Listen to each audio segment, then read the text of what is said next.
My name is Lamuel Gulliver. I am a doctor from England. I love to travel to new places and see different countries. I studied medicine at university. After I finished my studies, I wanted to see the world. I decided to work as a ship's doctor. This way, I could travel and help people at the same time. My first job was on a big ship called the Antelope. We were going to sail to the South Pacific. I was very excited about this adventure. I packed my medical tools, some clothes, and my diary. I wanted to write about all the interesting things I will see. The captain of a ship was a good man. He told me about the beautiful islands we would visit. I couldn't wait to start our journey. We sailed for many weeks. The weather was good and the sea was calm. I enjoyed my time on the ship. I had 6 sailors and watched the ocean. But one day, everything changed. Dark clouds came in the sky. The wind became very strong. A terrible storm started. The waves were huge. They hit our ship again and again. The sailors worked hard to keep the ship safe, but the storm was too strong. "Hold on tight," shouted the captain. But it was too late. A giant wave hit the ship. The ship broke into fragments. I fell into the cold, dark water. I tried to swim, but the waves were too big. I held onto a piece of wood from the ship. The storm carried me far away from the other sailors. I don't remember what happened after that. When I opened my eyes, I was lying on a beach. The sun was shining and I could hear birds singing. I was alive. I tried to move, but I couldn't. Something was wrong. I looked down at my body. Hundreds of tiny ropes were tied around me. I was tied to the ground. I tried to turn my head, but even my hair was tied down with small ropes. What was happening? Then I heard tiny voices. They sounded like children, but they were speaking in a language I didn't know. I felt something walking on my torso. I looked down and saw the most amazing thing. It was a person, but he was only 6 inches tall. He was carrying a tiny bow and arrow. More tiny people climbed onto my body. They were all looking at me with great interest. I was like a giant to them. The tiny people were not afraid of me, even though I was huge compared to them. They walked all over my body, looking at my clothes and face. One of them, who seemed to be their leader, climbed up to my ear. He spoke in their tiny language for a long time. I couldn't understand the words, but his voice was friendly. I was very thirsty and hungry. I tried to show them that I needed food and water. I pointed to my mouth and made drinking actions. The tiny people understood. They ran away and came back with hundreds of small baskets. The baskets were full of tiny pieces of meat and bread. They also brought very small cups of nectar. I had to eat and drink very carefully. The food was so small. I needed many baskets to feel full. The little people worked together to feed me. They were very kind to me. Even though I was a giant and could hurt them easily, they helped me. The little people had a meeting. Their leader made a long speech, pointing at me many times. I think they were deciding what to do with me. Finally, they untied the ropes on my legs, but they kept my hands tied. They gave me a long chain so I could walk but not run away. They wanted me to come with them. I stood up very slowly and carefully. I didn't want to step on any of the tiny people. We walked for many hours. I had to take very small steps. The little people walked beside me and in front of me. Some rode on tiny steeds. Soon we arrived at their capital city. It was the most beautiful small city I had ever seen. The buildings were perfect, but they were only as tall as my knees. Thousands of tiny people came out of their houses to look at me. They had never seen a giant before. Children pointed at me and laughed with joy. The emperor of the little people lived in a magnificent palace, but to me, it looked like a big doll's house. The emperor was dressed in beautiful clothes and wore a tiny golden crown. He was very important, but he was still only 6 inches tall. He stood on a high platform so he could see my face better. He made a long speech in his language. A translator tried to explain it to me in broken English. The emperor said I was welcome in their country, which was called Lilliput. But I had to follow their laws and be careful not to damage their city. I promised to be good. I wanted to show them that I was friendly. I kneeled down and lowered my head to show respect to the tiny emperor. All the people cheered. They liked that I was polite to their leader. The emperor gave me a name in their language, Man Mountain. From that day, that's what everyone called me. I lived near the capital city of Lilliput. The people built me a special house. It was like a big temple, but just the right size for me. Every day, many people came to visit me. I was like a tourist attraction. I learned some of their language, and they learned some English.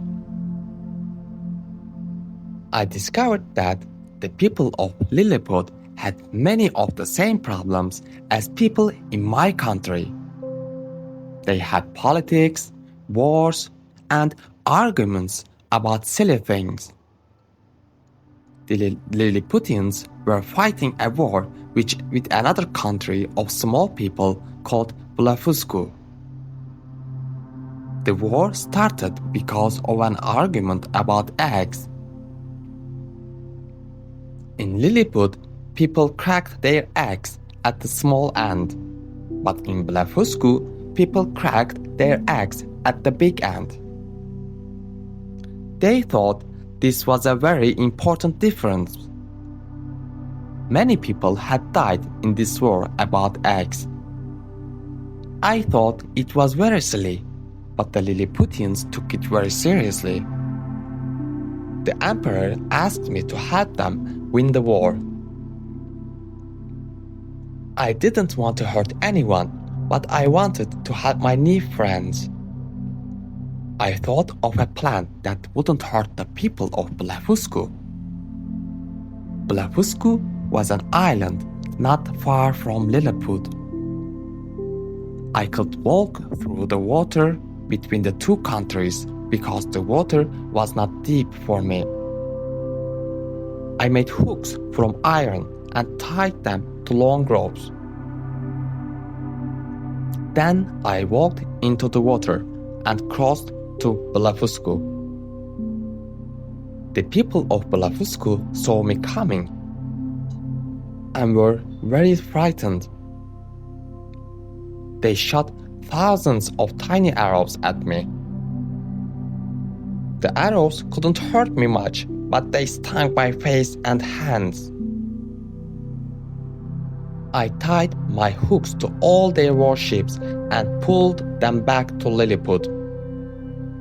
In this way, I captured their entire navy without hurting anyone. The emperor of Lilliput was very happy. He wanted to make me a lord and give me a medal. But he also wanted me to go back and capture all the people of Blefuscu.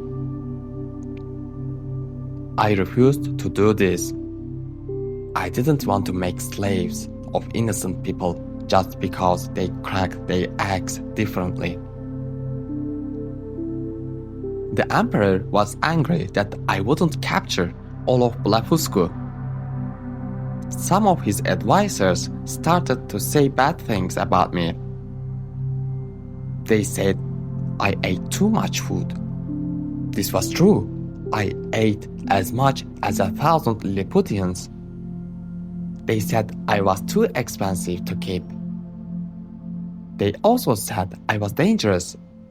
What if I decided to attack them? I was so big that I could destroy their whole city. Some people still liked me, but others were afraid of me. I heard that some advisors wanted to kill me while I slept. One night, a friend came to warn me. He told me that the emperor had decided to blind me and let me starve to death slowly. I was very sad. I had tried to be a good friend to the Lilliputians, but they had turned against me. I decided it was time to leave Lilliput. But how could I get home? I was on an island thousands of miles from England. I pretended that everything was normal, but secretly I made a plan to escape. I remembered seeing a real-sized boat on the shore of Blefuscu when I captured their navy. Maybe I could use it to sail home. One morning, I told the emperor that I wanted to visit Blefuscu to make peace between the two countries. He agreed, thinking this was a good idea.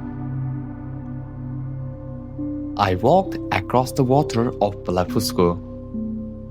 The people there were still afraid of me, but their emperor was more friendly than the emperor of Lilliput. I found the boat I had seen before. It was damaged, but not too badly. With the help of hundreds of tiny people, we repaired the boat and put it in the water. The people of Blefuscu gave me food and water for my journey. They also gave me some of their tiny cows and sheep as gifts. I said goodbye to all the little people. Some of them cried to see me go. I had made some good friends in the land of the tiny people. I sailed for many days in my small boat. I was lucky. The weather was good and the sea was calm. Finally, I saw a big ship in the distance. I waved my coat to get their attention. They saw me and came to rescue me. The sailors were amazed by my story. They were even more amazed when I showed them the tiny cows and sheep I had brought from Lilliput. The captain was a kind man. He took care of me and helped me get back to England safely. When I arrived home, my wife was so happy to see me. She thought I had died in the shipwreck. I told her all about my adventures in Lilliput. At first, people didn't believe my story, but when I showed them the tiny animals, they had to believe me. I became famous in England. People came from all over the country to see the tiny cows and sheep from Lilliput. But after a while, I started to miss traveling. I wanted to see more strange and wonderful places. After 2 years at home, I decided to travel again. I joined the crew of a ship called the Adventure. We were going to explore new lands. This time, I was not just a ship's doctor. I was also the ship's explorer. My job was to study any new places we discovered. We sailed for many weeks. The journey went well until we reached unknown waters. The captain was looking for fresh water for the crew. We saw a large island and decided to explore it. I went on shore with some other sailors to look for a river or stream. We walked inland for about an hour. I was looking for plants to study when suddenly I heard the other sailors screaming. I looked up and saw something terrible.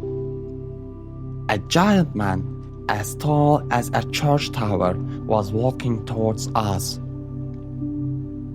The other sailors were running back to the ship as fast as they could. I tried to run too, but I was too slow. The giant was catching up to me with his enormous steps. The giant picked me up in his huge hand. I was terrified. To him, I was as small as the Lilliputians had been to me. The giant looked at me with curiosity. He was not cruel, just very interested in this tiny person he had found. He carried me to his house, which was as big as a castle. His wife and children came to look at me. I was like a living toy to them. The giant's wife put me on their huge table. She gave me tiny pieces of bread and drops of milk. Everything was enormous compared to me.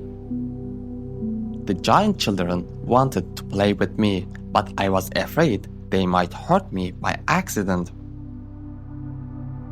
Their fingers were broader than my whole body. I tried to speak to them, but my voice was too small for them to hear properly. To them, I probably sounded like a mouse squeaking. The giant seemed to be a farmer. I could see fields of corn outside that looked like forest to me. Each corn plant was taller than the biggest tree in England. The giant farmer had a 9-year-old daughter named Gulliver. She was the kindest person in the family. Gulliver took care of me like I was her doll. But she was very gentle and made sure I was comfortable. She made me a small bath in a box. She gave me tiny pieces of cloth to use as blankets. She even made me small chairs and tables. The farmer's wife cooked tiny portions of food for me. But even their smallest pieces were huge for me. I had to cut everything into even smaller pieces. I learned some words of their language, and Gulliver learned some English. We could communicate to each other a little bit. She called me Grildrig, which meant little man in their language. The other people in the family were not always careful with me. Once, the baby almost put me in his mouth. Gulliver saved me just in time. I was like a pet to them, but Gulliver treated me like a friend. The farmer realized that people would pay money to see me. I was the only tiny person in the land of giants. He built me a small stage and took me to the market in the nearest town. Gulliver came with us to take care of me. Hundreds of giant people came to see me. I had to perform tricks on the tiny stage. I danced, did exercises, and answered questions.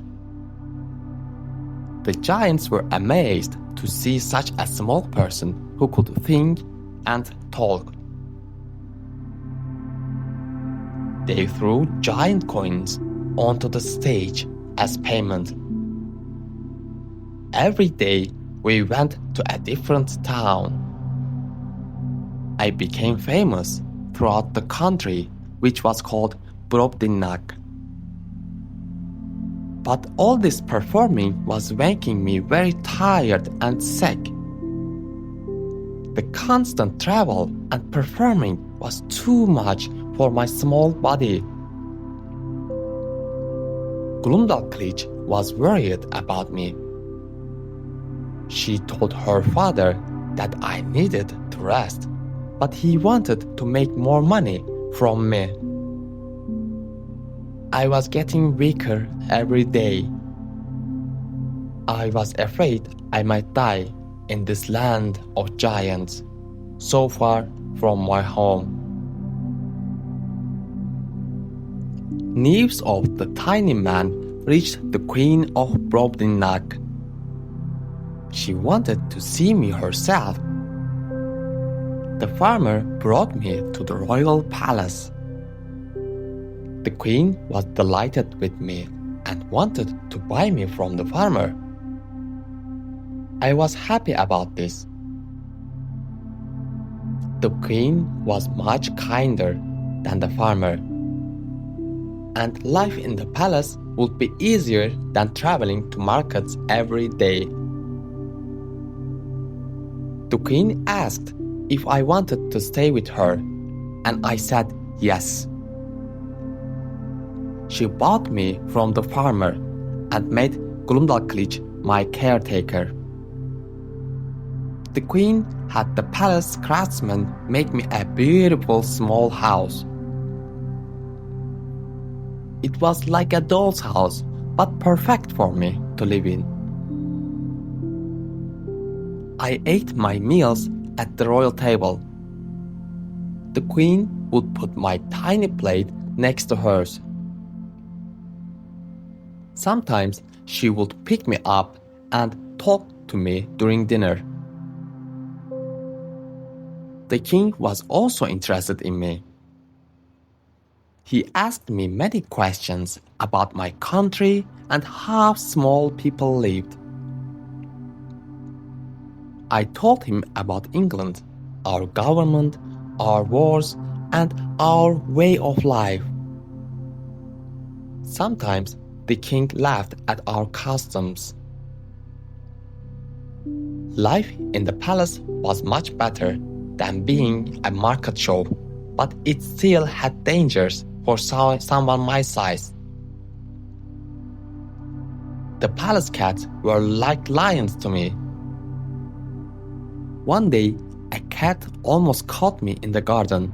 I had to hide behind a flower to pot until Glumdalclich found me.